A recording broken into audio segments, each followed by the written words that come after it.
자, 반갑습니다 여러분, 이미듬입니다. 오늘은 여러분들 그 썸네일 보신 그대로입니다. 지난주에 있었던 4월 덕후를 보시고 자조 중인 여러분들을 위한 영상입니다. 여러분들을 어떻게 좀 위로를 해드릴까 하다가 제가 이 옷을 입어봤습니다. 제가 롯데팬이라는 걸 보여드리면은 또 좀 위로가 되지 않을까 라는 생각이 들어서 아무튼 입어봤고요. 아무튼 간에 오늘 좋은 시간 됐으면 좋겠습니다. 자, 그럼 오늘 이 영상을 보셔야 될 분들은 어떤 분들인가 보여드리면요. 이분들이 오늘 이 영상이 필요하신 분들입니다. 특별히 뭐 그런 분들을 위한 영상은 아니에요. 내가 원래 뭐 96, 100점 늘 맞다가 이번에 뭐 92점이나 88점으로 좀 떨어졌다. 열받는다. 이런 분들을 위한 영상은 아닙니다. 그런 분들 어차피 알아서 잘 멘탈 잡으시고 그냥 공부하시면 되는 거고요. 괜히 이 영상 보고 여러분의 상황과 연결시키지 않았으면 좋겠습니다. 저는 철저하게 4월 덕후가 70점이 안 되시는 분들 있죠. 미적분 기준으로. 주로 그런 분들을 위한 영상입니다. 자, 그럼 이제 일단 여러분들에게 점검을 해보고 싶은 게 뭐냐면은 첫 번째는 이겁니다. 컨디션이 좋았는가? 라는 거예요. 이게 뭔 소리냐면은 컨디션은요, 진짜 중요하거든요. 단순히 진짜 컨디션 문제일 가능성도 매우 높아요.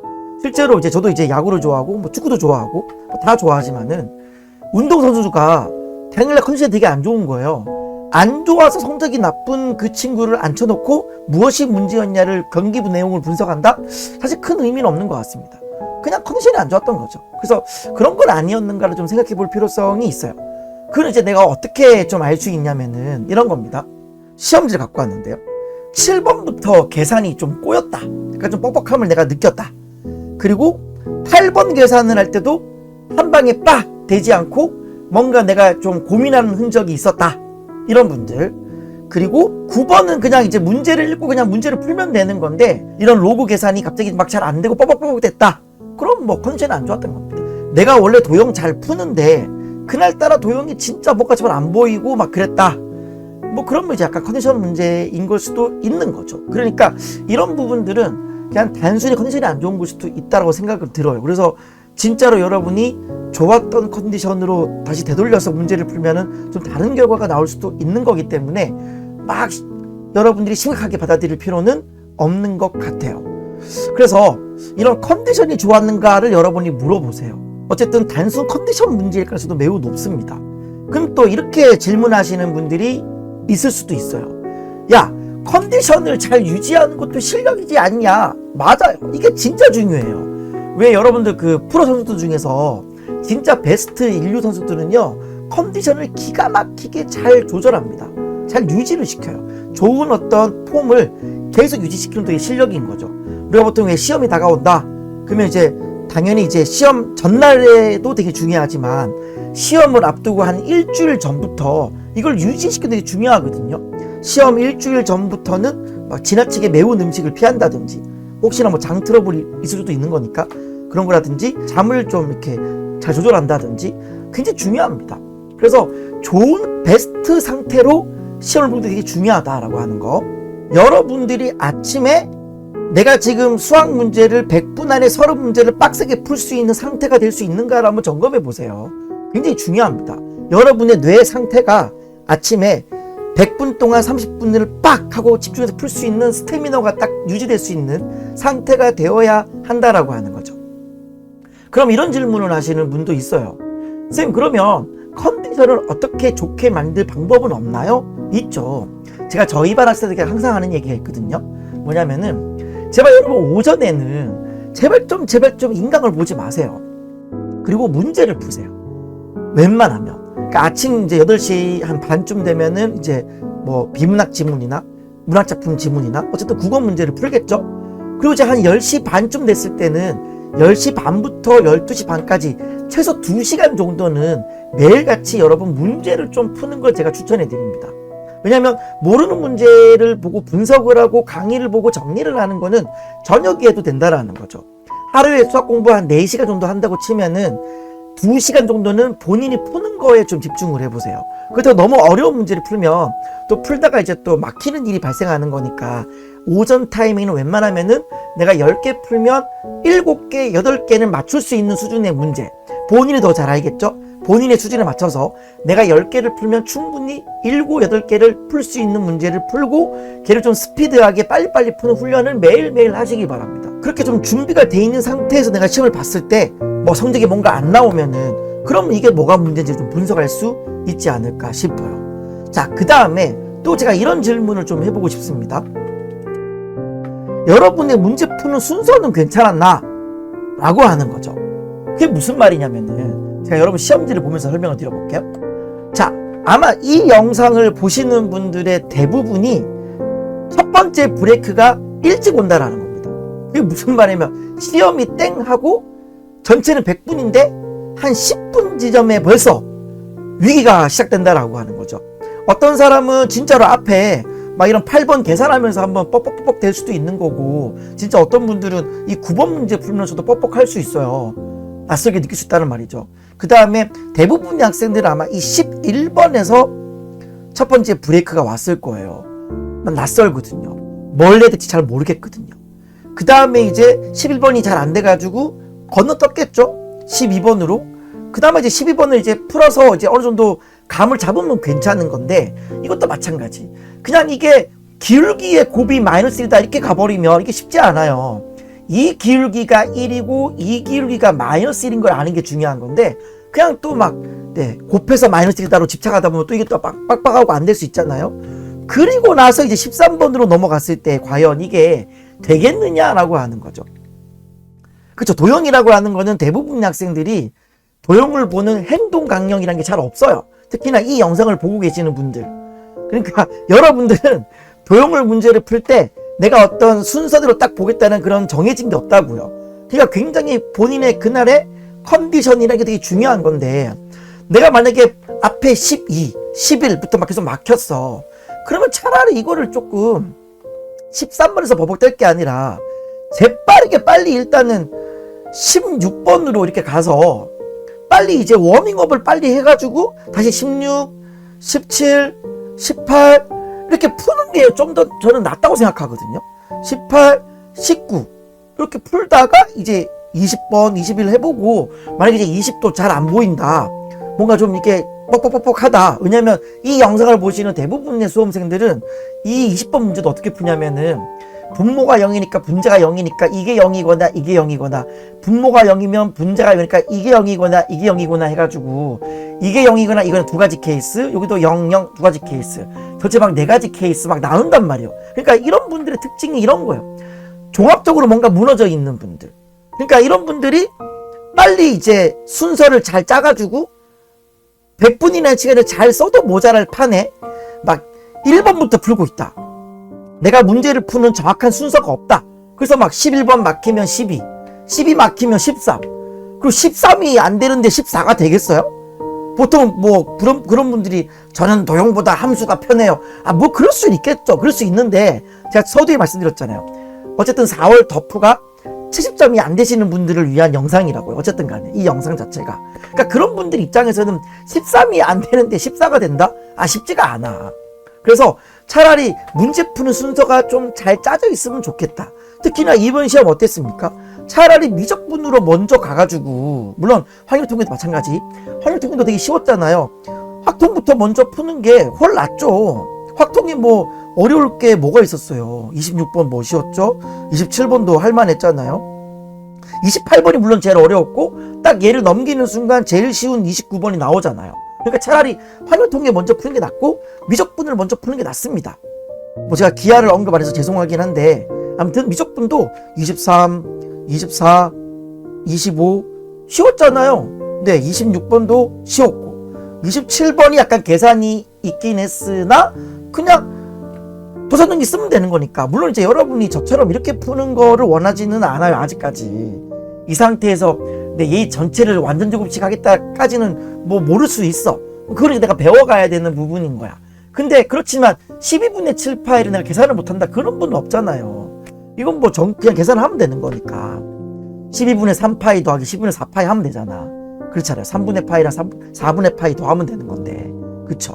계산인 거잖아요. 28번은 좀 어려울 수 있다고 치더라도 29번은 충분히 우리가 할 수 있는 문제잖아요. 굉장히 쉬운 문제였으니까. 그러니까 차라리 미적분을 먼저 오고 그 다음에 이제 다시 앞으로 돌아가가지고 어쨌든 주관식은 우리가 못 찍으니까 요 21번 같은 거 요것도 이제 생각보다 되게 쉬웠으니까 좀 얘를 좀 먼저 하든지, 그리고 나서 맨 마지막에 어쨌든 간에 객관식으로 넘어가던가. 그리고 15번은 진짜 그냥 대입만 해보면은 풀리는 거잖아요. 15번은 진짜 그렇게 어려운 문제가 아니었잖아요. 다른 어떤 13번이나 14번에 비해서 15번은 진짜 할만하잖아요. 그러니까 얘를 먼저 한다든지 뭐 이런 게 필요하지 않나 라고 하는 거예요. 그래서 제가 드리고 싶은 말씀은 뭐냐면은 자신에게 맞는 최적화된 문제풀이가 있으면 좋다는 거예요. 그러니까 자기마다 좀 다르잖아요. 왜냐면 이게 100분이라는 시간을 풀어나가는 거기 때문에 특히나 계산 실수 자주 하시는 분들 있죠. 제가 저희 반 학생들 항상 제가 관찰을 쭉 하거든요. 제가 보통 한 8월 달부터 파이널 모의고사를 하면은 교실에서 학생들 다 관찰을 해요. 아, 얘가 몇 분 때에 위기가 온다. 몇 분 때에 얘가 조금 힘들다. 저는 관찰을 하는 편입니다. 보통 뭐 다른 선생님들처럼 시험 보세요 하고 이제 강사가 나가버리는 상황이 아니라 저는 웬만하면 교실에 있어요. 있어서 학생들을 관찰합니다. 얘가 지금 시간을 어떻게 잘 쓰고 있는가. 그리고 제가 좀 봐요. 보고 제가 좀 조정을 해줍니다. 뭐 요렇게 풀어라, 요렇게 풀어라. 그러니까 시험지도 이제 되게 다르잖아요. 시험지도 A 타입, B 타입, C 타입, D 타입 다르기 때문에 작년에 저희 반 학생들 중에 이제 한 학생이 시험만 끝나면 막 불안해가지고 자기는 조금만 막히면은 그때부터 밸런스가 확 무너진다라는 거예요. 그래서 제가 어떻게 조정해줬냐면은 수능 때 100분 중에 너가 못 푸는 문제가 안 나와서 너가 안 말릴 가능성은 없다. 그러니 최대한 그 100분 중에서 너가 막히는 타이밍을 최대한 딜레이를 하는 거다. 딜레이를 하는 거다. 그래서 제가 A, B, C, D 이런 타입으로 나눠서 제가 정의를 해줬어요. 그러니까 어떤 시험지는 공통이 굉장히 빡세고 그리고 선택이 쉬운 시험이 있고요. 공통 중에서도 예를 들어서 객관식이 굉장히 빡빡하고 주관식이 쉬운 거 있고, 그리고 객관식 중에서도 도형 문제가 이제 어려움이 나는 있는데 도형이 11번에 있느냐 13에 있느냐 이런 차이들. 그리고 나는 뭐 기니디가 있으면 약하다라든지 문제의 발문이 길면 좀 어렵다든지 빈칸 문제가 있냐 없냐의 유무, 기니디가 있냐 없냐의 유무, 그리고 난 도형이 약한데 미적분의 도형 2개가 나왔을 때 안 나왔을 때 되게 다르잖아요. 그래서 제가 경우의 수를 한 4가지 정도로 세팅을 해주고 A 타입의 시험지, B 타입의 시험지, C, D 해가지고 어떤 때는 그냥 1번부터 12까지 풀고 16으로 먼저 갔다가 그 다음에 16부터 20, 23부터 27 하고 다시 돌아오는 경우도 있고, 어떤 경우는 뭐 아예 시작부터 16부터 푸는 거죠. 예를 들어 내가 좀 컨디션이 좀 안 좋다. 조금만 컨디션이 좀 안 좋으면은 계산 미스를 한다. 그럼 어쨌든 간에 시험을 시작하고가 제일 좋은 컨디션인 거니까 차라리 주관식을 먼저 푸는 게 낫다고 제가 판단을 했거든요. 객관식은 내가 실수를 하면 내 답에 복이 없는 거니까 무슨 말인지 이해되겠어요. 그래서 제가 A, B, C, D로 해가지고 막 순서를 짜줬어요, 학생에게. 그래서 결국은 그 학생이 1년 중에 가장 높은 성적이 수능날 나와서 그래도 좀 좋은 학교를 진학하긴 했는데, 그런 불안하신 분들은 자신에게 맞는 최적화된 풀이 순서가 있으면 좋습니다. 사실 최상위권 학생들이나 극상위권 학생들은 이게 의미가 없어요. 그냥 1번부터 풀면 됩니다.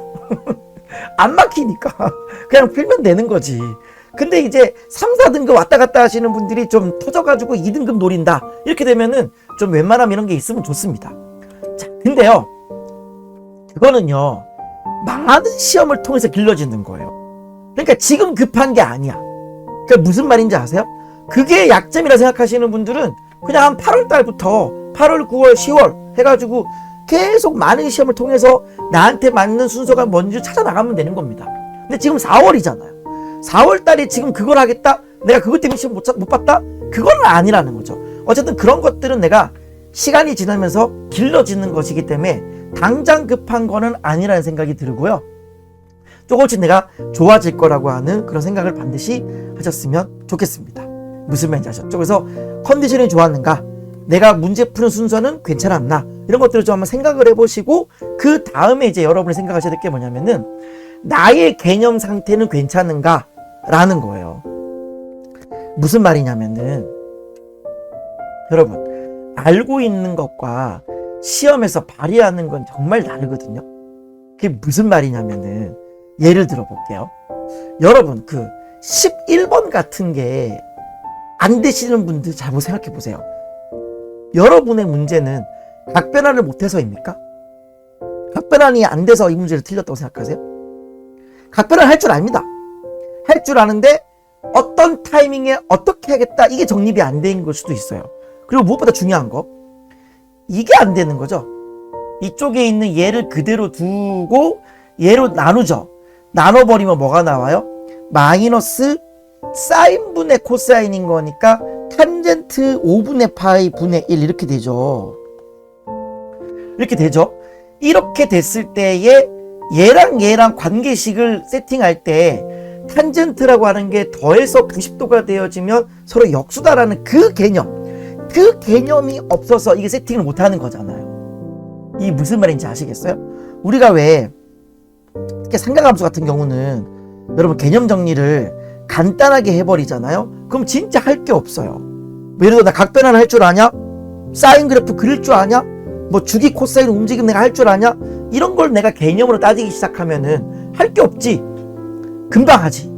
하지만 그 사인과 코사인이 합해서 90도가 되어지면 왜 같은지에 대한 탐구를 하고, 이해되세요? 그거를 그래프적으로 해석을 해내고, 탄젠트는 더해서 90도가 되면은 왜 얘가 역수가 되어지는지 그런 부분들을 그래프의 대칭성과 끌고 와서 같이 공부를 하고 연결시켜 공부하고, 그리고 각각의 어떤 부등식 문제를 풀 때 이 그래프를 이렇게 그려서 푸는 것이 어떤 의미가 있으며 경계가 묻는 뜻이 무엇이고 그래프를 안 그리고 방정식을 푸는 건 무엇이 있고, 이런 것들을 깊이 공부를 할 때에 우리는 개념이 있다라고 말을 하는 거예요. 그러니까 여러분들이 나 개념이 있냐라고 하는 거를 그냥 저 각변환 할 줄 알아요, 삼각함수 그래프 그릴 줄 알아요, 주기변화 알 줄 알아요, 방정식 풀 줄 알아요, 부등식 풀 줄 알아요, 그것만으로 이 문제가 빨리 풀리느냐, 그게 아니라는 거죠. 무슨 말인지 아시겠어요? 그 다음에 또 어떤 걸 예를 들어볼까요?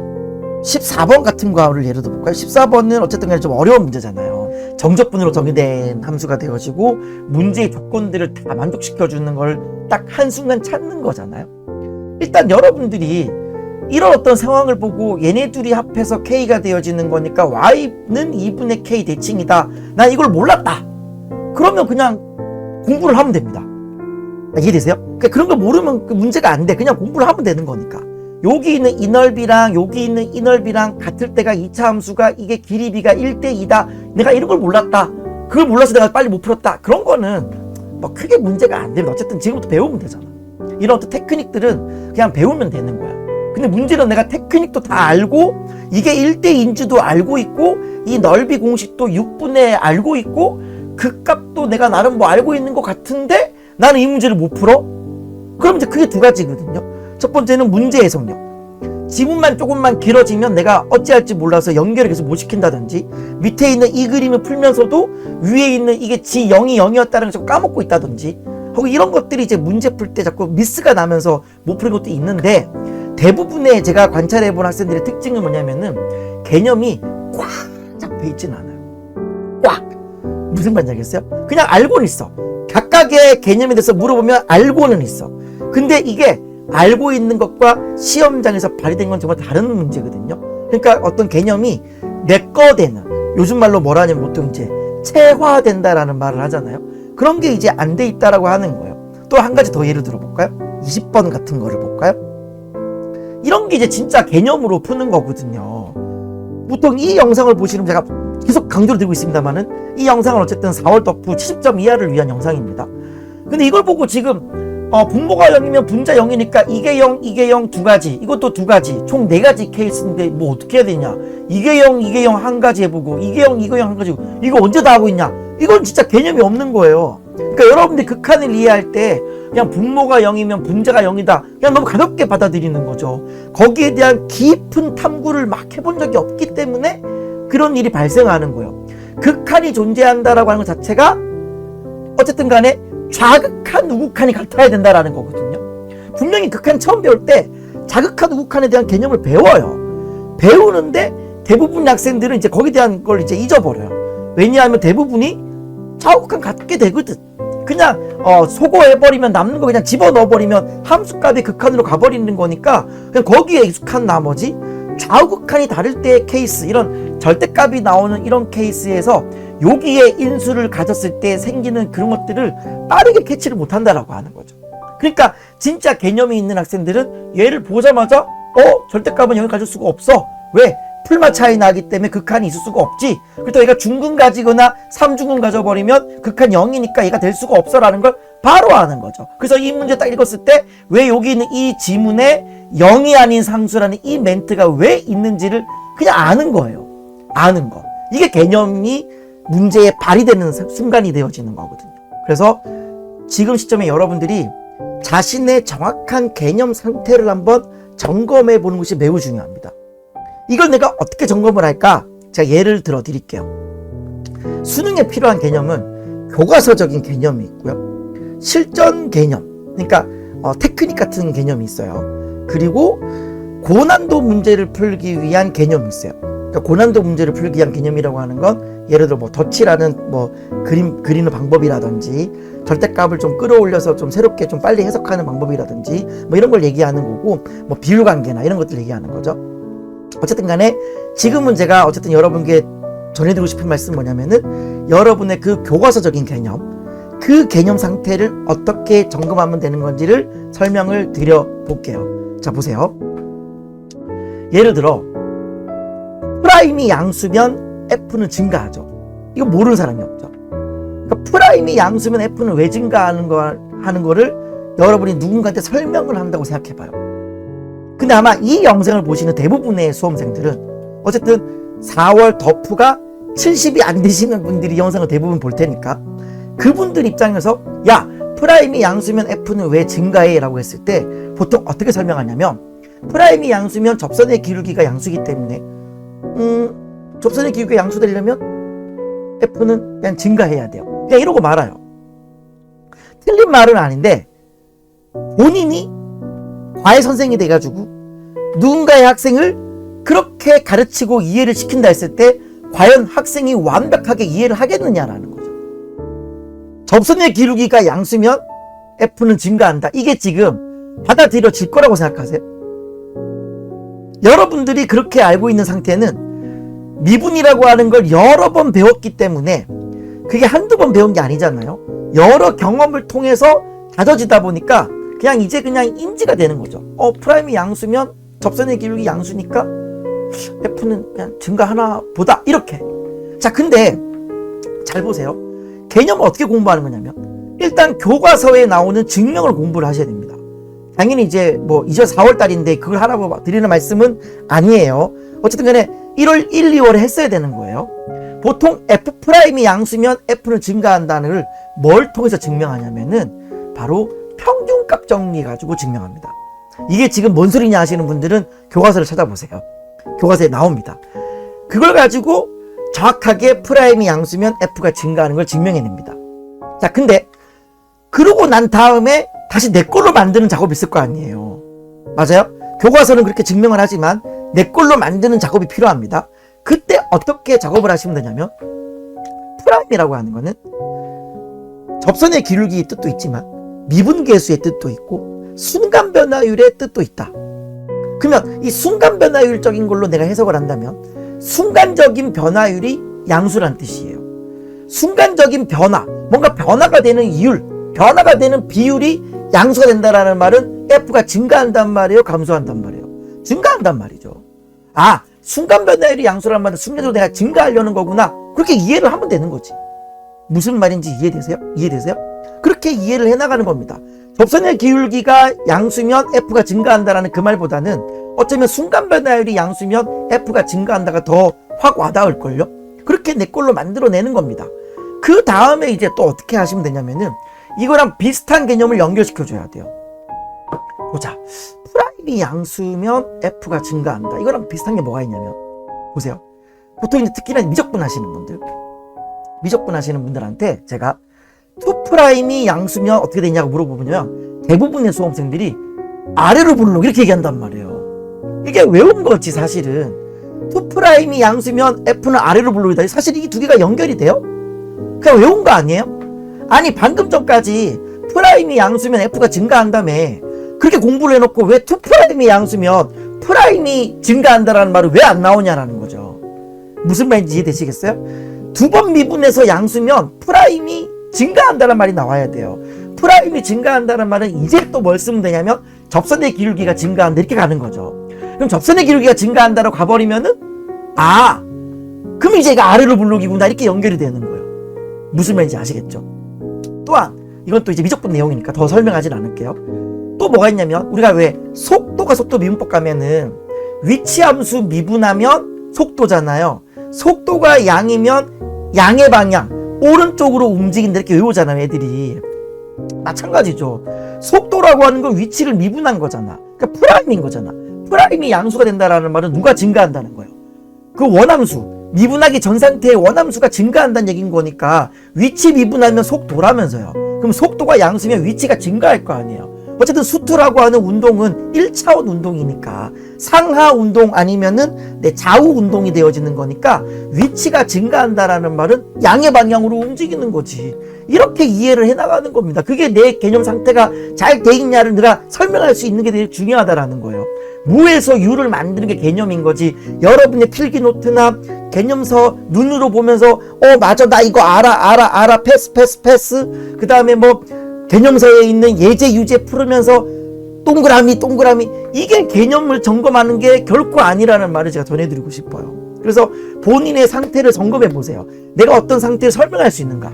흔히 뭐 여러분 뭐 다 알고 계시는 비율관계 1대2다 1대1대1이다 1대 루트 3 1대 루트 2 뭐 극대극소 높이차 공식 2분의 뭐 어떤 공식이라든지 넓이 공식 6분의 12분의 뭐 이런 공식들 있잖아요. 그것도 내가 누군가한테 설명할 수 있는가 굉장히 중요합니다. 왜냐하면 비율관계라고 하는 것이 제 유튜브도 가보시면 아시겠지만 꽤나 길게 설명합니다. 왜 그렇게 설명을 하겠어요? 그냥 외워버리면 내게 안 됩니다. 내게 안 되기 때문에 시험 때 발휘가 되질 않습니다. 굉장히 중요한 포인트예요. 그냥 외워버리면은 내게 아니에요. 체화가 되지 않은 상태이기 때문에 시험장에서 발휘가 안 됩니다. 끊임없이 본인이 생각하고 증명해내고 고민하고 그 다음에 이렇게도 문제를 풀면서 문제에서 발견해내고 이런 여러 가지 시행착오가 지나가고 난 이후에야지 내게 되는 거예요. 암기와 발휘는 다르다. 무슨 말인지 알겠죠? 그게 바로 본인의 개념 상태를 점검하는 거다. 또 이렇게 얘기하면은 쌤 그러면 저 다 다시 해야 되나요? 웬만하면 그러지 마세요. 지금 4월 거의 말이에요. 지금 6월 모의평가가 지금 한 달 반밖에 안 남았어요. 지금 상태에서 또 개념을 다 다시 하는 건 굉장히 힘든 상황입니다. 뭐 내가 모든 개념을 싸그리 외웠다 이러지 않는 이상 보통 여러분들이 약한 부분이 있어요. 그 약한 부분 위주로 좀 메꿔서 하는 것이 현실적인 내용인 거지 이걸 지금 막 이런 얘기 듣고 나서 막 저 다시 다 해야 되나요? 그건 좀 아닌 것 같아요. 물론 다시 해야 되는 상황이 생긴다면은 제일 좋은 건 제 빌드업 강의를 수강하시는 게 제일 좋습니다. 왜냐면 그런 어떤 것들 제가 다 설명을 드리고 여러분 체화시킬 수 있도록 도움을 드리기 때문에 그렇습니다. 어쨌든 간에 만약에 다시 해야 한다 그러면은 6월 모의 평가는요 여러분의 개념의 테스트가 되어야 되는 것이 맞습니다. 그러니까 웬만하면 추천하지 않지만 다시 해야 된다고 한다면은 사실상 6월 달의 점수는 좀 내려놔야 됩니다. 어쨌든 9월 모의 평가를 보고 가야 된다. 괜히 또 6월 모의 평가에 대한 점수를 의식하는 것보다는 내가 6월까지 잘 쌓았던 그 개념이 시험장에서 발휘가 되는지 정도 여부만 테스트가 돼야 되는 거지. 막 실전 해가지고 막 100분 안에 또 들어오는 이런 거를 할 수 있는 상태는 아니다. 그래서 웬만하면 추천하지는 않는다. 무슨 말인지 아셨죠? 네. 그리고 개념을 쌓는 것 중에 제일 좋은 방법 중에 하나가 제가 저희 반에서도 늘 시키는 건데 백지 테스트예요. 제가 설명드리잖아요. 무에서 유를 창조해 보는 거. 제가 저희 반에서도 항상 얘기하는 게 좀 써봐라. 증명이건 뭐건 내가 내용을 연결시키는 거든 써봐라 그래요. 3차 함수의 비율관계에 변곡점이 센터가 되어지고 세실근의 합이 센터 곱하기 개수 이런 느낌이 등차수열의 합의 구조에서 센터를 개수만 곱하는 이 상황과 사인 코사인의 함수에서 어떤 직선이 만나는 근의 합을 구할 때 근과 대칭성을 써가지고 또 센터 축 구한 다음에 곱하기 개수 이런 느낌이 다 비슷비슷하지 않냐. 그런 것들 내가 연결시킬 수 있고 적어볼 수 있고 이게 굉장히 중요하다. 왜냐면 백지 테스트를 해보라 그러면 자꾸 학생들이 뭘 하냐면은 왜 중간고사 내신 노트를 자꾸 만들어요. 개념 요약집이 백지 테스트가 아니에요, 여러분. 자꾸 오해를 하시는 분이 있어. 개념을 요약한 거 있죠. 여러분 개념세 보면 막 간단간단 요약한 거 있잖아요. 막 프라임이 양수면 F는 증가. 극대라고 하는 거는 프라임이 양에서 바뀌는 거. 이걸 적는 게 백지 테스트가 아닙니다. 무슨 말인지 아셨죠? 이것도 얘기하면 또 길어지는데 아무튼 이 백지 테스트를 하시는 것이 도움은 됩니다. 다만 걸리는 게 지금 4월이에요. 보통 이거를 1, 2, 3월에 해야 되는 거지 4월 달부터 하고 있으면 솔직히 좀 제가 그건 아닌데 라는 생각이 들거든요. 그래서 하실 거면은 좀 제발 필요한 부분만 합시다. 지금 처음으로 돌아가는 건 좀 비추. 처음으로 제발 돌아가지 마세요. 그럼 여러분 사실상 올해 수능 때 뭔가 완성형으로 된 채로 수능을 못 봅니다. 여기서 완성형이란 아까 설명드렸잖아요. 개념도 다 쌓여있고 문제도 충분히 많이 풀어보고 N제도 돌린 다음에 신유형도 적응하고 그 다음에 A타입, B타입, C타입, D타입의 모든 시험 유형에 대한 나의 문제풀이 순서도 정립하고 이게 된 채로 시험장에 가야지 않겠습니까? 그렇죠. 지금 처음으로 돌아가서 모든 영역을 다 백지 테스트 하겠다? 그럼 사실상 마지막에 시험 다가왔을 때 뭘 못한 채로 들어갑니다. 시험장에. 그래서 그렇게는 안 했으면 좋겠고요. 꼭 쓰는 것이 능사는 아닙니다. 그러니까 매번 딱딱하게 쓰다 보면은 이게 또 언제 다 하겠어요. 근데 그게 아니라 아까 보셨죠? 저처럼 말로 설명할 수 있으면 될 것 같아요. 그래서 내가 봐도 누군가를 잘 이해시킬 수 있을 만큼 내가 잘 이해가 돼 있는가? 그거를 점검해 보시면 될 것 같아요. 무슨 말인지 아셨죠? 자, 그리고요. 오답 노트 이것도 진짜 많이 물어보시죠. 보통 학생들이 오답 노트 막 예쁘게 하고 싶은 마음을 알겠어요. 근데 그거를 하다 보면은 또 옮겨 적어요. 노트에다가 문제도 옮겨 적고 어떤 분은 막 시험지 예쁘게 막 잘라가지고 붙이고 막 알록달록 이러시는 분들이 있더라고. 그게 여러분 시간도 많이 잡아먹습니다. 그리고 최상위권 학생들은 몇 개 안 틀리잖아. 그러니까 몇 개 안 틀리니까 그렇게 할 수 있다고 쳐. 그렇지만 현재 지금 이 영상을 보고 있는 여러분들은 많이 틀리잖아요. 많이 틀리니까 한 번 오답 제대로 여러분이 마음에 시원케 하는 만큼의 오답을 하려면은 한 2주는 걸리지 않을까요?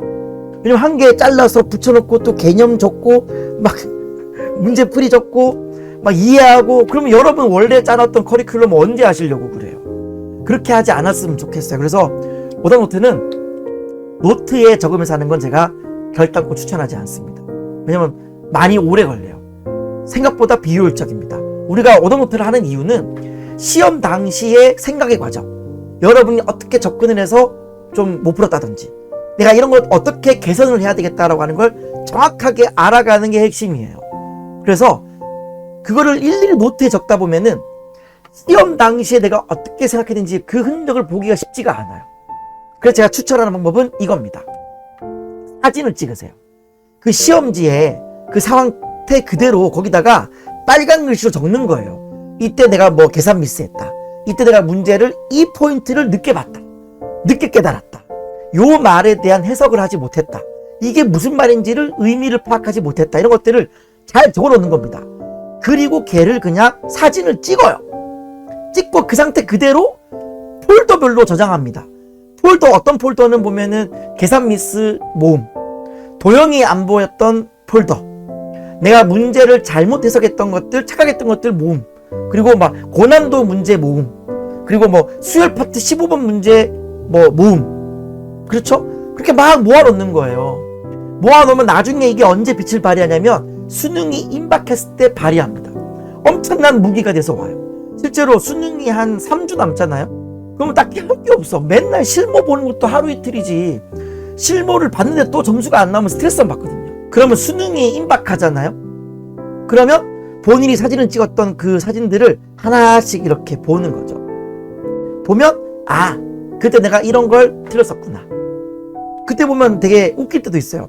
내가 이걸 틀렸다고? 이런 것도 있을 것이고, 네, 내가 무엇이 약했는지를 정확하게 빠르게 볼 수 있는 게 바로 이 방법이에요. 그래서 특별히 제가 저희 반 학생들한테는 항상 이걸 시켜서 특별히 이게 진짜 마지막에 많이 도움이 된다고 제가 들었어요. 그래서 효율적으로 사진 착착착 찍어서 보관을 하시는 걸 추천드립니다. 자, 그리고 이제 여러분들이 지금쯤 되면 또 굉장히 많은 고민 중에 고민이 있는 게 아마 이거지 않을까 싶어요. 나 쌤 얘기 들어보니까 개념이 완전히 부족한 건 아니지만 그렇다고 띄엄띄엄 있긴 한데 그래도 완벽하게 좀 다지고 가고 싶다가 있을 거고, 나 문제를 좀 풀어야겠는데 있을 거 아니에요. 그래서 내가 개념을 다시 반복해야 되나? 아니면 엔제를 풀어야 되나? 이걸 고민이신 분들에게 제가 드리고 싶은 말씀이 이겁니다. 왜 꼭 둘 중에 하나를 선택해야 하나요? 그러니까 저희 반 학생들도 그렇고 물어보면은 쌤 저 개념 또 봐야 돼요? 문제 풀어야 돼요? 이렇게 물어봐요. 그럼 제가 드리는 답이 이래요. 그럼 둘 중에 하나만 할 거야? 개념만 다시 보라 그러면 맨날 백지 테스트만 하고 있는 거고, 그럼 문제 안 푸는 거예요? 그러면 문제만 풀면 그냥 문제만 풀어요? 풀다가 좀 안 되는 부분 나오면 또 개념 보지 않나요? 왜 꼭 그 둘은 하나만 선택해야 되는 거예요? 그런 질문을 하지 않았으면 좋겠어요.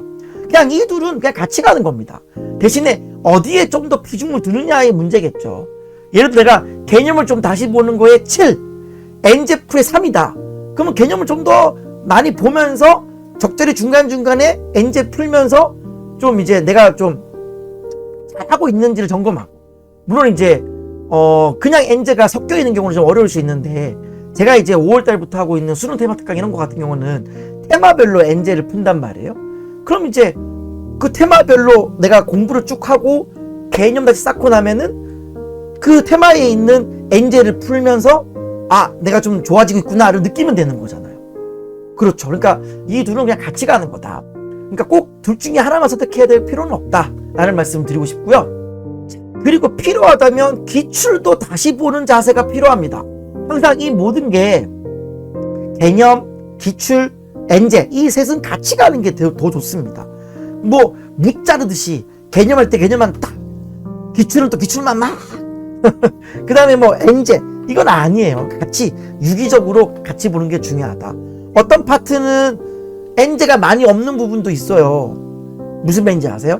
예를 들어서 좀 내가 정적분으로 정의된 함수에 좀 고난도 문제를 풀고 싶어. 20번 문제 스타일이 아니라 22번 스타일의 문제 같은 걸 좀 풀고 싶어. 그러면 이게 엔제가 많이 없어요. 생각보다 그런 문제들은. 그래서 그런 것들은 기출도 좀 갖고 와서 같이 보는 거죠. 같이 보면서 그 어려운 고난도 문제를 풀면서 중간에 막힌 혈을 뚫어내는 그 과정에 필요했던 개념 다시 정리하고. 왜냐하면 어려운 문제일수록 두세 가지 개념으로 푸는 게 아니라 5가지 정도 되는 개념으로 푸는 게 많기 때문에 5가지 개념 중에 한 가지만 몰라도 문제 안 풀리는 거잖아. 그러니까 문제를 풀면서 개념 쌓고, 또 쌓이면 또 문제 풀고, 그리고 어떤 때는 개념 쌓고 나서 이게 이제 기출로 내가 많이 푼 상태다. 예를 들어 디스로그 그래프로 내가 너무 많이 풀었다. 그럼 이제 엔제 푸는 거죠. 근데 어떤 거는 보면은 내가 이거는 기출도 많이 못 푼 상태인데 그럼 기출 푸는 거고. 그래서 개념, 기출, 엔제는 같이 유기적으로 가는 것이 중요하다라는 말씀을 드리고 싶습니다. 그리고요, 쌤, 저는 진짜로 개념을 다시 봐야 될지 엔제를 풀어야 될지 진짜 모르겠어요. 쌤이 정해주세요. 이러시는 분들이 있어요. 제가 어떻게 그걸 정해줍니까? 여러분 상황을 잘 모르는데. 자, 근데 굳이 추천을 하자면은 제 경험상 그거를 물어보시는 분들은 그래도 개념이 좀 더 부족함을 느끼는 경우가 많다. 왜냐면 엔제가 부족하다고 느끼시는 분들은 그냥 바로 느껴요. 나 문제 풀어야겠는데 바로 느껴버린다고요. 근데 그걸 고민한다는 것 자체가 개념이 조금 부족한 부분이 있거든요. 그래서 차라리 그런 경우는 개념을 위주로 좀 더 하세요. 왜냐하면요, 문제를 풀 준비만 되어 있다면 엔제는 진짜 순식간에 끝낼 수 있어요. 뭐 예를 들어 엔제 미니모의고사집이 뭐 한 20회차가 있다. 그러면은 개념과 엔제 같이 간다 그러면은 뭐 일주일에 2회분씩 한다. 그러면은 20회차면 총 10주가 필요하겠죠. 근데 예를 들어 내가 문제를 풀 준비 끝났어. 내가 진짜 완벽한 개념 상태 갖추고 있고 문제성을 갖추고 있어. 그러면 매일 한 회씩 풀어버리면 20일이면 끝나는 거죠. 무슨 말인지 아세요? 그러니까 문제를 풀 상태를 만드는 게 중요한 거지, 상태만 되어 있다면 엔제는 순식간에 끝낼 수 있으니까 굳이 둘 중에 뭐가 중요하냐고 물어본다면 저는 문제를 풀 상태를 만들어 놓는 거, 그게 더 중요하다고 저는 봅니다.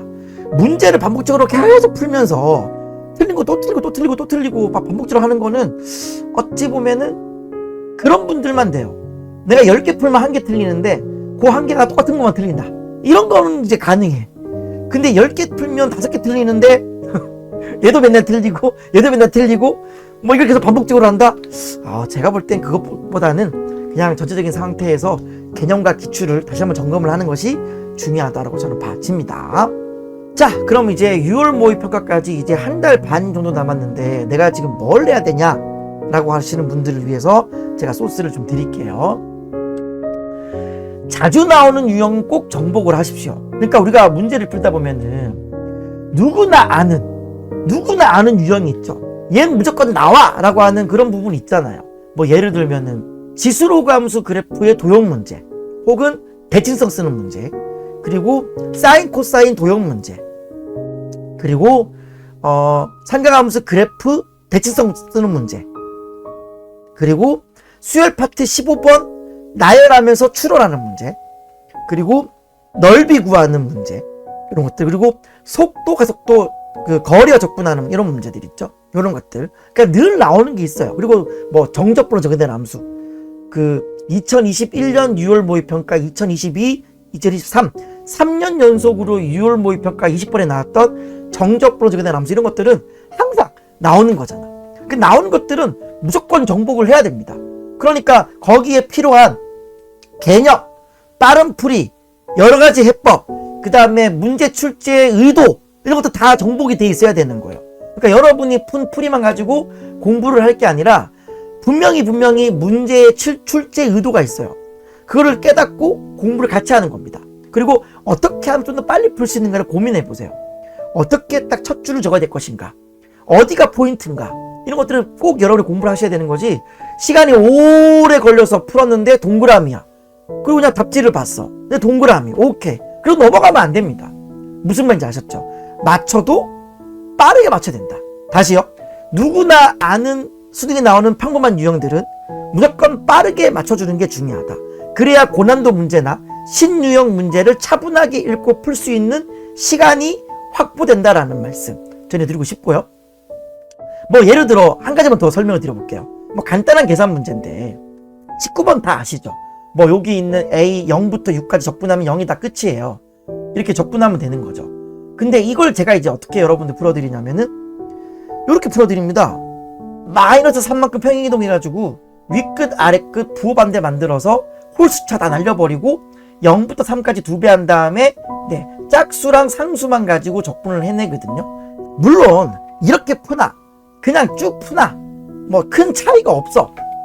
여러분들이 뭐 여기 있는 이거를 이렇게 못 풀어가지고 내가 시간이 오래 걸려서 문제를 못 풀었다? 그건 말이 안 돼요. 큰 차이가 없어 어차피. 그치만 작은 것 하나라도 내가 다양한 풀이를 가져가려고 노력하고 좀 다양한 시선, 1등급의 시선에서 어떻게 문제를 풀 것인가도 고민해보는 습관을 가지는 게 되게 중요합니다. 그래서 여러분이 푼 풀이를 너무 믿지 말고 여러분 정도 수준이면은 항상 뭔가 부족하다는 걸 느껴야 돼요.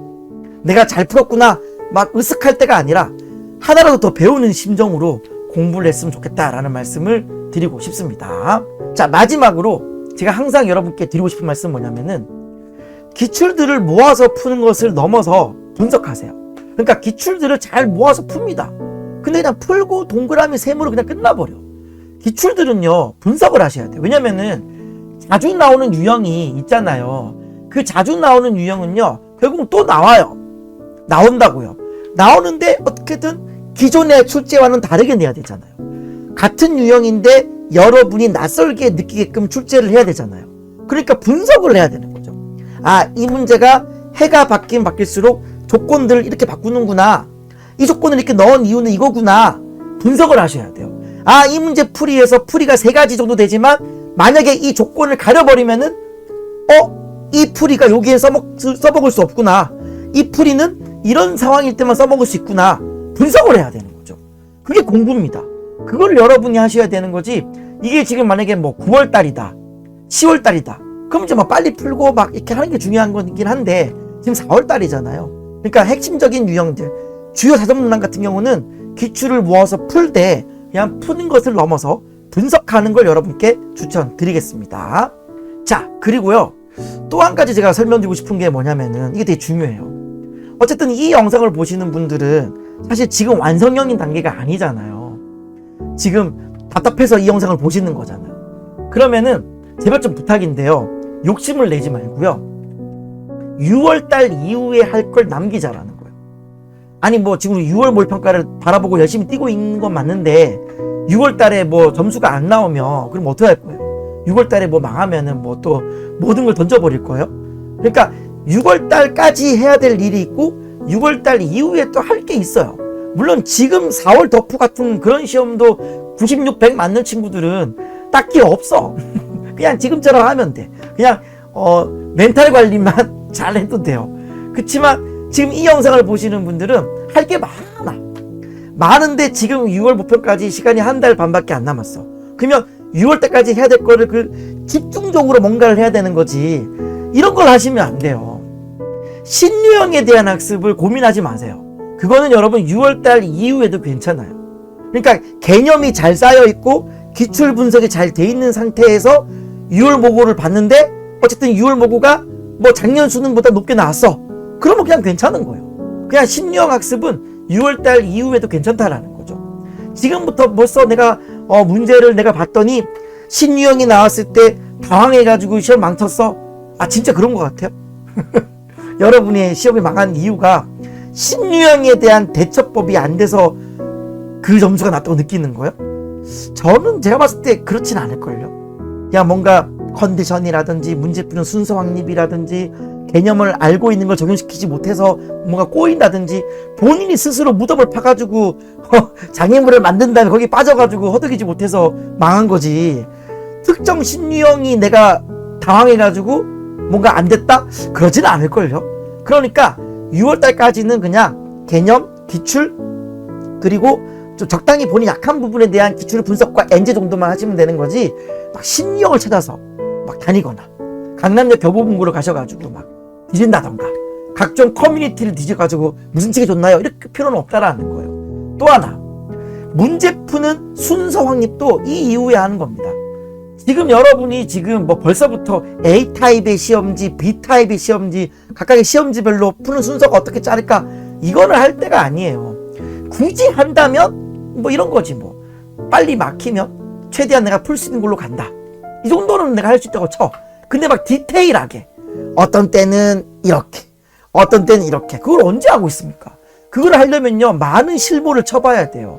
진짜 다양한 실무를 쳐야 그게 되는 거거든요. 그럼 여러분 지금부터 육모 때까지 실무 볼 거예요? 그건 아니잖아. 어쨌든 얘도 육모 이후에 우리가 해야 될 것들이란 말이에요. 그러니까 좀 남겨두자 라는 말씀을 드리고 싶고요. 요것도 마찬가지. 보통 M수생들이 제일 많이 안 하는 것 중에 하나가 이런 거예요. 연계교재 잘 안 풀죠. 고3들은 이게 이제 시험 범위니까 푸는데 잘 안 해요. 보통은 이제 학원 커리큘럼 따라가다 보니까 EBS를 풀 어떤 여력이 잘 없어.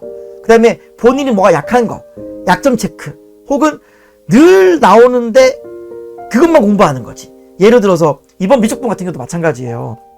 학생들이 저 공통은 좀 풀었는데 미적이 어렵던데요. 여러분 이번 같은 미적이 어려우면 어떡합니까? 아니 그렇잖아요. 이번 같은 미적은 진짜 쉬워야 되는 거지. 근데 왜 그러냐 물어봤더니 본인이 미적을 편식하는 거야.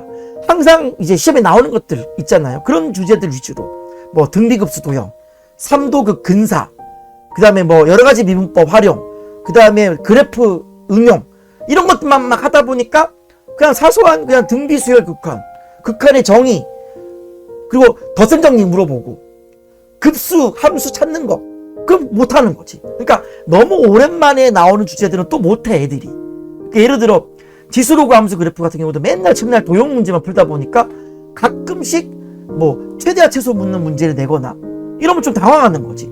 그러니까 너무 오랜만에 나오는 주제들이 있단 말이에요. 그런 것들도 6월달 이후에 하면 되는 거예요. 지금 일단은 아까 말씀드렸죠. 자주 나오는 것들 위주로 일단은 하는 거야. 내가 늘 11, 12, 13 여기가 뻑뻑하잖아. 20, 21이 뻑뻑하잖아. 거기를 내가 어떻게든 잘 좀 스무스하게 넘어가기 위한 연습을 일단 먼저 해놓는 게 맞는 거고, 거기에 이제 새로운 유형이 나왔다? 그러면 시험 당일날 점프를 뛰면 되는 거기 때문에 그런 것들은 6월달 이후에 하는 것으로 남겨두자. 무슨 말인지 아셨죠? 너무 욕심내는 것은 노. 아셨죠? 네. 자, 그리고 이제 어느덧 이제 정리할 때가 됐는데요. 자, 마지막으로 제가 여러분께 드리고 싶은 말씀은 이겁니다. 흔들리지 않는 믿음을 가질 것. 네, 뭐 제 이름이 믿음인데 흔들리지 않는 저를 가지시기 바랍니다. 제발 좀 부탁인데 여러분, 막 유리 멘탈, 뭐 저는 학생들에게 막 쿠쿠다스 멘탈이라고 하는데 그런 멘탈 좀 가지지 마요. 그 괜히 있잖아요. 여론 확인을 위해서 커뮤니티 좀 기웃거리지 말아요. 제발 좀 부탁인데. 요즘 들어 이런 여론이 약간 왜곡돼 있어요. 무슨 말인지 알아요? 왜냐면은 시험을 좀 못 보고 자신감이 없는 학생들은 거기에 막 댓글 쓰고 이러질 않아요. 막 진짜 막 강심장인 애들이나 본인이 시험 망쳐놓고 댓글 막 쓰고 있는 거지. 웬만하면 본인이 시험 잘 본 사람이 댓글 쓴단 말이에요. 저도 뭐 야구 팬이지만 여러분 야구 끝나고 하이라이트 그 댓글창 봐봐요. 항상 이긴 팀 위주야. 무슨 말인지 알아요? 이긴 팀의 팬들이 댓글 쓰는 거지 진 팀 팬들이 거기 댓글 잘 안 써요. 무슨 말인지 알아요? 모든 시험의 여론은요, 시험을 잘 본 학생들을 위주로 여론이 형성되게 돼 있습니다. 그러니까 공부를 잘하는 학생들 위주로 여론이 형성이 돼 있어요. 그러면 걔를 보면은요, 내 마음만 떨어져. 내 마음만 상태가 안 좋아져. 그러니까 괜히 막 수많이 오르비닷컴 막 유튜브 댓글 좀 보지 마요. 전혀 여러분에게 도움이 되질 않습니다. 마찬가지죠. 저도 이제 4월 달에 해설을 하다 보니까 좀 길게 설명하잖아요. 4월 달이니까. 저는 많은 분들이 구독을 해주고 계시긴 하지만 제가 강의를 할 때 특정 학원 강사분들을 위해서 제가 강의를 하진 않습니다. 유튜브 영상 제작할 때 학원 강사분들이 제 영상 진짜 많이 봐주시거든요. 그렇지만 그분들을 위한 영상을 제작하지는 않아요. 또한 지금 4월 달인데 1등급 96, 100 이런 분들을 위한 영상을 제작하지는 않습니다. 4월 달이잖아요. 저는 4월 달에 도움이 되는 여러분들을 위한 영상을 찍다 보니까 해설 강의를 찍어도 좀 길게 찍잖아요, 일부러. 그럼 또 그러겠죠. 어떤 분들은 뭘 해설을 이렇게 투머치로 설명하냐, 뭐 이렇게 길게 설명하냐, 좀 간결하게 해주면 안 되느냐. 유튜브 보면 많아. 유튜브 보면은 저보다 훨씬 중간중간 설명 다 건너뛰고 간결하게 푸시는 분들 많아요. 그럼 그거 보러 가시면 돼요, 그냥. 저도 이제 해설을 하지만 9월달, 10월달, 11월달 되잖아요. 저도 간결하게 설명해요.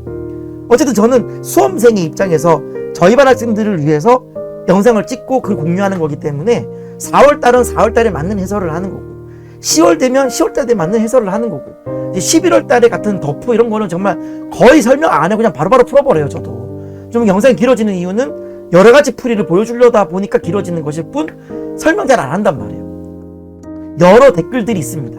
그거는 참고용이지 그걸 보고 내가 마음을 상처받을 필요가 전혀 1도 없다라는 말씀을 꼭 명심하시기 바라겠고요. 자, 정답은 없습니다, 여러분. 사람이 다르면 해법도 다른 겁니다. 제가 지금 드리는 말도 정답은 아니에요. 왜냐면은 저희 반 학생들은 제가 웬만하면 정답을 줘요. 저희 반 학생들은 제 상담을 듣고 그래도 잘 모르겠는데 이러시는 분 한 분도 없어. 왜냐면은 저는 저희 반 학생들은 맨날 관찰을 하고 수업 듣는 태도도 보고 과제 해오는 것도 보고 그리고 시험지도 보잖아요. 시험지를 보고 어떻게 풀었는지 설명도 듣고 피드백을 해주는 거기 때문에 거의 99.9% 맞는 피드백을 줘요. 이렇게 하라고. 그러니까 그 피드백을 받고 쭉 따라만 오면은 별 무리 없이 성적이 쭉쭉쭉 오르거든요. 별 무리 없이. 근데 여러분은 상황이 달라요. 제가 여러분 시험지를 봤습니까? 제가 여러분이 어떻게 커리큘럼 탔는지를 제가 압니까? 평소에 여러분이 어떻게 현강을 듣는지, 인강 어떻게 듣는지 제가 알아요? 모르잖아요. 그러니까 정답은 없는 거예요. 그러니 그냥 이것도 참고용이지, 사람이 다르면 해법도 다르기 때문에 자꾸 누가 이렇다더라, 누가 이렇다더라, 특히나 전문가가 아닌 사람들이 어떤 댓글이나 이런 거 좀 듣고 따라하지 마세요. 진짜로. 그렇게 하지 말았으면 좋겠고, 그거는 그 사람한테 맞았던 얘기인 거예요. 그러니까 여러분한테 맞는 해법을 또 찾아 나서야 되는 거거든요. 그러니까 가급적이면 제일 좋은 건 여러분을 가르치는 선생님이 있죠. 여러분을 자주 보는 선생님. 그 선생님에게 해답이 웬만하면 있을 겁니다.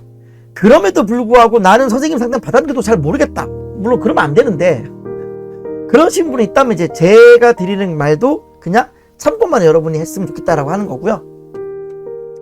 제가 이 얘기 꼭 하고 싶습니다. 시험도 운이 필요합니다.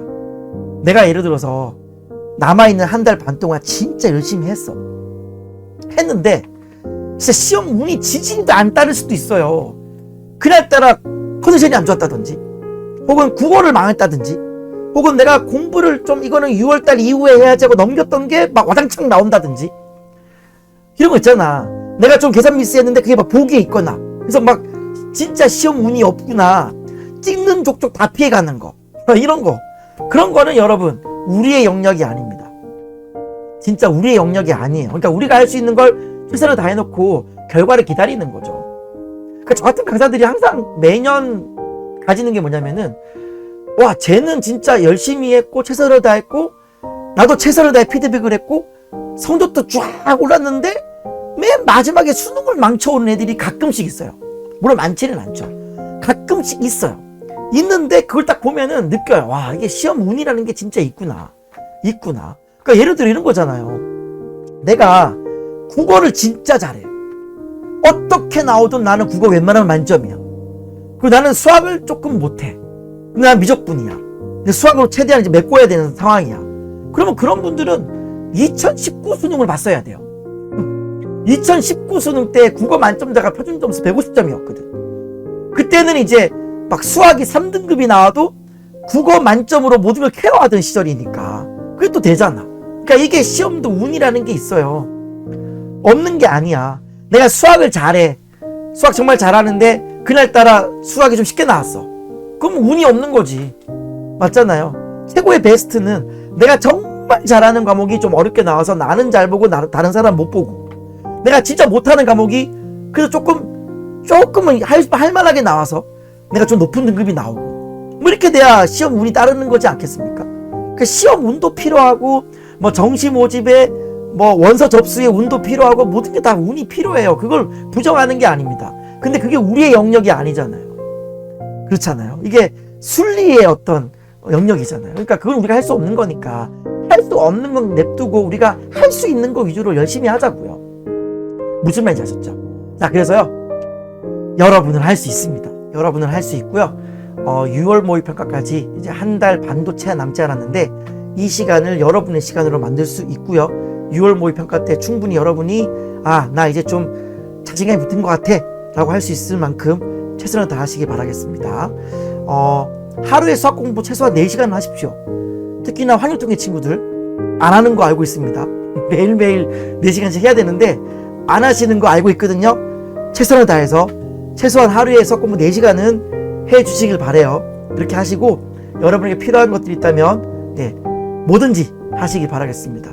뭐 개념이 필요하다, 그럼 뭐 제 강의도 수강하시고, 뭐 다 풀세트로 듣지 못하더라도 필요한 부분만 뽑아서 뭐 수강을 하시던 어떻게 하시던 뭐 하셔도 되고요. 또한 여러분이 듣고 있는 강의가 있다면 그 강의 통해서 최선을 다해서 열심히 하셨으면 좋겠습니다. 저는 이제 5월달부터 이제 테마 특강을 현장에서 진행하는데요. 그야말로 앞서 설명드렸던 그 사전문항 빨리 풀기 제 비법 전수 강의입니다. 현장에서 최대한 많은 테마별로 비법을 전수해드리고 현장 타이머때 끊어서 최대한 빨리빨리 풀 수 있게끔 도와드리는 강의인데요. 아직 그 테마 특강은 이제 인강으로 판매할 계획이 아직 없습니다. 아직 제가 준비가 돼 있지 않아서요. 뭔가 판매를 하려면요, 그 준비가 필요해요. 근데 아직 제가 테마 특강까지는 판매할 준비가 아직 안 돼 있는 것 같아요. 그래서 그 빌드업을 수강하셨던 올해 고3 N수생들, 그분들만, 중간에 커리큘럼이 끊어지면 안 되니까 빌드업을 다 들었다고 하는 그 인증샷 저한테 보내주시면은 그분들만 제가 따로 비공개로 판매를 할 계획이 있고, 전체 오픈은 제가 인강으로는 못할 것 같거든요. 그렇고 빌드업 같은 경우는 이제 조만간 이번 주, 내일 모레 안으로 이제 수투가 이제 오픈될 것 같고, 확률과 통계는 이제 5월달 오픈으로 아마 예정되어 있습니다. 그렇게 생각하시면 될 것 같고요. 또 꼭 제 강의 아니더라도 요즘 또 워낙 좋은 강의들이 많기 때문에 여러분이 듣고 있는 어떤 패스나 혹은 뭐 현장 강의나 혹은 또 제주종합반 같은 경우는 여러분 듣고 있는 어떤 그런 그 강의에서 충분히 또 여러분이 할 수 있기 때문에 여러분 부족한 부분을 잘 메꿔서 5월달 메데프에서만큼은 좋은 결과 있었으면 좋겠습니다. 물론 당장 여러분이 열심히 한다고 해서 당장 그게 5월달 메데프로 연결되진 않아요. 어쨌든 간에 6월 모의평가 보고 열심히 하셨으면 좋겠습니다. 저는 오늘 여기까지고요. 그럼에도 불구하고 내가 궁금한 게 있다 하시는 분들은 밑에 댓글로 적어주시면 최선을 다해서 제가 답변을 드리도록 하겠습니다. 저는 오늘 여기까지입니다. 감사합니다. 롯데는 올해 가려고 할까?